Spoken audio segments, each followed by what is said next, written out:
কাকুর কথা হলো কি কথায় না কাজে পরিচয় আমার কাছে কি আছে। বড় আনন্দের সংবাদ, কাটা দিয়ে কাটা তোলা হচ্ছে। ভূতের মুখে রাম নাম, আর সেই ভূতি যখন রাম বলে তখন বুঝতে হবে যে ভূতের পাওয়ারটা আসলে কোন জায়গায়। এটাই ভাল লাগে। আমি এই সরকারের এই সিদ্ধান্তকে স্বাগত শুধু জানাচ্ছি না, অন্তরের অন্তঃস্থল থেকে, এবং একটা রিমার্কেবল দেশপ্রেমের মানে উদাহরণ হিসাবে এই সিদ্ধান্তটাকে আমি দেখি। ধন্যবাদ তাদেরকে, আমরা মন থেকে ধন্যবাদ দিতে হবে, তার কোনো বিকল্প নাই। আগামী 24 ঘন্টার মধ্যে নতুন বাংলাদেশের যাত্রা শুরু হবে নতুন গন্তব্যে। স্বাধীনতার 54 বছর পর এক নতুন বাংলাদেশ নতুন গন্তব্যে যাত্রা শুরু করবে। যাত্রা স্টার্ট হবে, বাংলাদেশ রওনা দিবে 16 ডিসেম্বরে। 16 ডিসেম্বর আছে না, 16 ডিসেম্বর বাল দিবস। এদিক ওদিক যেটা বলবি, আমার বউয়ের জুতা নিয়ে আসছে আজকে, তাই না? এটা দিয়ে হাগু লাগায়, এটা দিয়ে মুখের মধ্যে মারা হবে। 5 আগস্ট বাংলাদেশ বিজয়ী হয়েছে, এই কারণে 5 আগস্ট আমাদের বিজয় দিবস। এই 71 বেচা যারা খাইতে চাবে, গালের মধ্যে জুতা দিয়া পেটায়, হাগু লাগায় জুতা দিয়ে পেটানো হবে। সুদানির ফুয়ারা ইয়ার কি মারো না?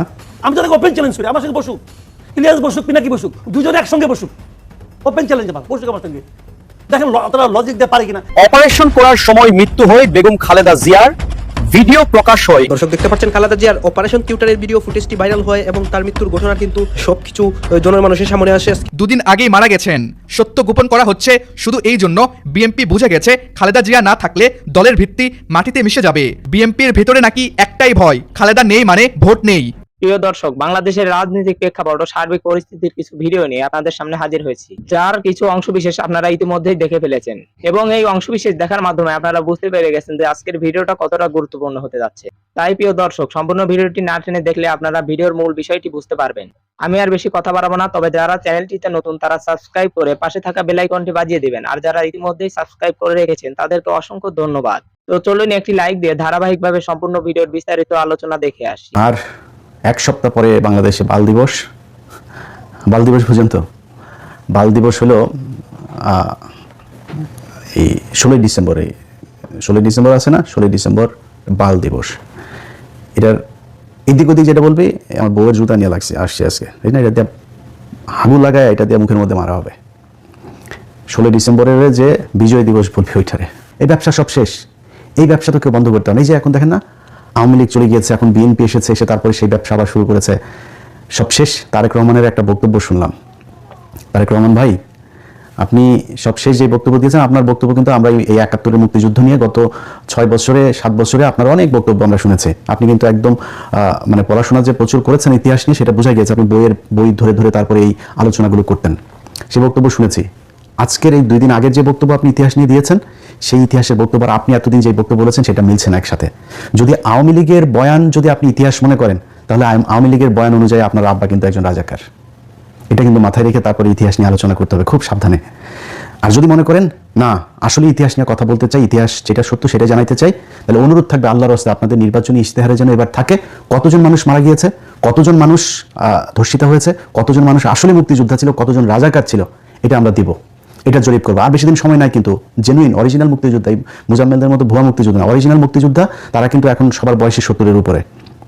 আর 5 বছর পরে কিন্তু একটারও খুঁজে পাওয়া যাবে না। খুঁজে পাওয়া গেলেও তাদের বক্তব্য রেকর্ড করতে পারবেন না, কারণ সেই অবস্থা তাদের শারীরিক মানসিকভাবে থাকবে না। এই 71 বেচা যারা খাইতে চাবে, গালের মধ্যে জুতা দিয়া পেটায়, হাগু লাগায় জুতা দিয়ে পেটানো হবে। সুদানির ফুয়ারা ইয়ার কি মারো না? 16 ডিসেম্বর আর 71 শেখ মুজিবকে নিয়ে আপনারা উত্তেজিত হবেন না, উত্তেজিত না হয়ে চুপচাপ থাকেন। এই যে শাহরিয়ার ভাই দেখেছেন না, পদে আগুন লাগিয়ে দিয়েছে। এদের পদে আগুন, এই চাপাবাজি করার দরকার নেই ভাই।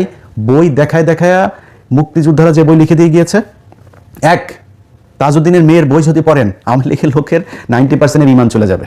এই বালের মুক্তিযুদ্ধ বেচাই এই জাতিরা খাইতে দেওয়া যাবে না, এবং এই দেশের মানুষ ওই মুডেও নাই। জিয়াউর রহমান একজনকে এনেছিলেন, সেটা হচ্ছে শেখ হাসিনা, এনে নিজে জীবন দিয়েছিলেন।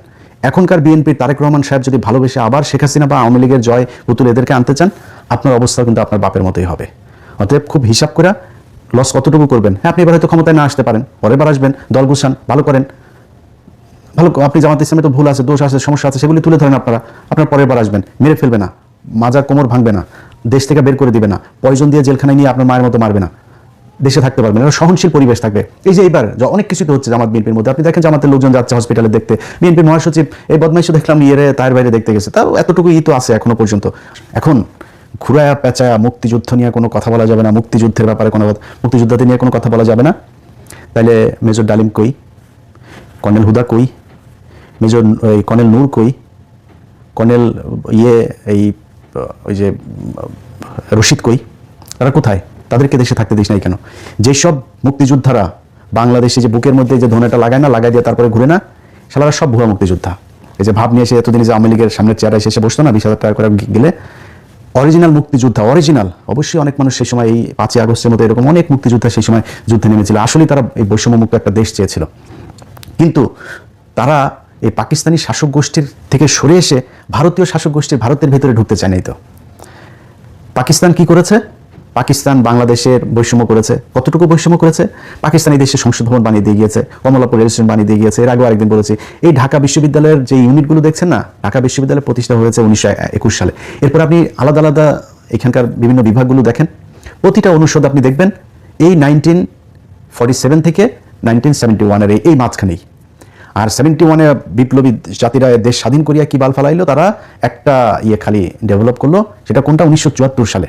সেটা হচ্ছে চারুকলা একাডেমি, যেখানে সব বিজ্ঞানী এখন হয় যে কিসের গুহার মধ্যে কি ঢুকায় পয়লা বৈশাখে দেখেন না একটা শোভাযাত্রা বের হয়, এইটা এই রয়ের একটা হেডকোয়ার্টার এখানে বানালো। এখান থেকে নাস্তিক পয়দা হয়। এর বাইরে এই যে খুলনা নিউজ প্রিন্ট, এই যে আদমজি, এই যে যত বাংলাদেশে কল কারখানা আছে, একটা দেখাইতে পারবেন না যেটা 1947 থেকে 1971 এর বাইরে হয়েছে। এর বাইরে কি হয়েছে? পাকিস্তানিরা যাওয়ার পরে আমাদের দেশে সব নিউজ প্রিন্ট বন্ধ, এইটা বন্ধ, ওইটা বন্ধ। এই যে এখন যেগুলি এই কেরুয়ান কোম্পানি দেখেন, সব লস, সব। Great news for Bangladesh and Bangladesh military. Military's capability enhancement, ladies and gentlemen, or we can say the modernization of Bangladesh Army or Bangladesh Air Force.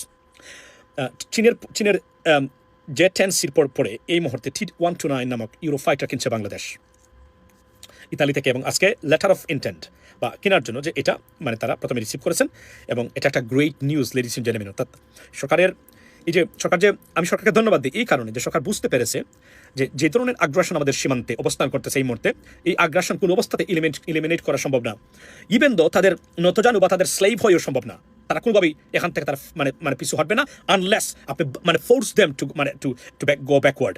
এটাই হলো বাংলাদেশ সরকারের সিদ্ধান্ত, এবং I welcome and I congratulate Bangladesh government for taking such a fantastic initiative for Bangladesh military or Bangladesh Air Force to enhance the capability as a part of the modernization, ladies and gentlemen. So বাংলাদেশের সবচেয়ে গুরুত্বপূর্ণ খবর হলো বাংলাদেশ চীনের পর থেকে এখন ইতালির কাছ থেকে ইউরোফাইটার জেট কিনছে বাংলাদেশের আকাশ প্রতিরক্ষা ব্যবস্থাকে আপনার পুনর্গঠিত বা সুপ্রতিষ্ঠিত করার জন্য। হোয়াট আ গ্রেট নিউজ, তার কোনো বিকল্প নেই আমি মনে করি। এবং বাংলাদেশের সবার আগে এডুকেশন খাতে বরাদ্দের পরে আকাশ প্রতিরক্ষা খাত এবং সুস্বাস্থ্য বা হেলথ কেয়ার, এই দুইটা জায়গাতে সবচেয়ে গুরুত্বপূর্ণ দেওয়া উচিত বলে আমি মনে করি। এবং I think this is the part, এবং এই সরকার এই স্বল্প সময়ে রিমার্কেবল এবং স্টানিং আনপ্রেসিডেন্টেড ডিসিশন নিয়েছেন। তারা বাংলাদেশের প্রতিরক্ষা ব্যবস্থাকে বর্ডার থেকে শুরু করে আকাশ প্রতিরক্ষা ব্যবস্থাকে সুপ্রতিষ্ঠিত করার জন্য। Ladies and gentleman, what a great news. আমরা বিশ্বাস করি পরবর্তী যে গভর্নমেন্ট আসবেন তারও নতজানু না হয়ে, দালাল না হয়ে দেশের পক্ষে এই কাজগুলো করবেন। কেননা বিগত 17 বছরে ডাইরেক্টলি আমরা পিছিয়ে গেছিলাম, এবং এক ধরনের বঙ্গুর একটা আকাশ প্রতিরক্ষা এবং বর্ডার প্রতিরক্ষা ব্যবস্থার দ্বারপ্রান্তে বাংলাদেশ দাঁড়িয়েছিল। সেখান থেকে নতুন এই গভর্নমেন্ট চেষ্টা করতেছেন আমূল পরিবর্তন করে দেশকে অন্ততপক্ষে ন্যূনতম প্রতিরক্ষা ব্যবস্থায় দাঁড় করানোর জন্য। সম্পূর্ণ ভিডিওটি দেখার জন্য আপনাকে অসংখ্য ধন্যবাদ। ভিডিওটি দেখার মাধ্যমে আপনি কি উপলব্ধি করতে পারলেন তা কমেন্টের মাধ্যমে জানান। আজকের মতো এ পর্যন্তই। ভালো থাকবেন, সুস্থ থাকবেন। আল্লাহ হাফেজ।